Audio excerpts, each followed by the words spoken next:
Umnyango wezemfundo uqinisekisile ukuthi kushone izingane zabafana ezimbili ebezifunda ezikoleni ezehlukene eSoweto emva kokudla amakhekhe eziwathenge ethilomlendawo.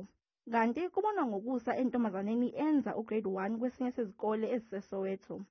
Ilungu lomndeni wezingane ezimbili eyodwa yazo eshone ngesonto lilandisa ngesimo izingane bezikuso uma zibuya esikoleni. Izingane zaqala ngokubuyisa, masibuza ukuthi kwenze njani. Oyedwa wathi kubuhlungu isifuba, lona-ke omunye wayengakwazi ngisho ukukhuluma, wayejuluka waze washintsha ngisho umbala wesikhumba, saze sabiza i-ambulance.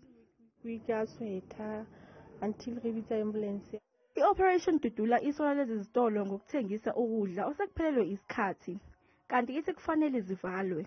Several times when we as Dudula started raiding these puzzle shops, we had got a lot of goods that have expired, and our government is still doing nothing about it. There were videos that were viral showing the items. Even today, some of our members in JP's town, they are busy.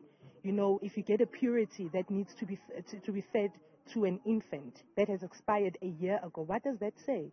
So we are calling to the government to say, shut down these puzzle shops. Ngesikhathi usomlomo womkhandlu waseGoli evakashele imindeni ethintekile, unxuse ukuba kube nokuthula emphakathini njengoba uphenyo lusaqhubeka.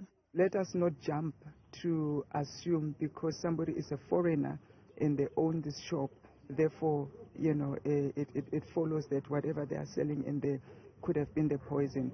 Yes, we know from face value, from what we are hearing, that it's food poisoning.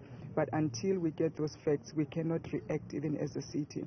But let me assure the community that whatever the findings are, the city will take the appropriate actions.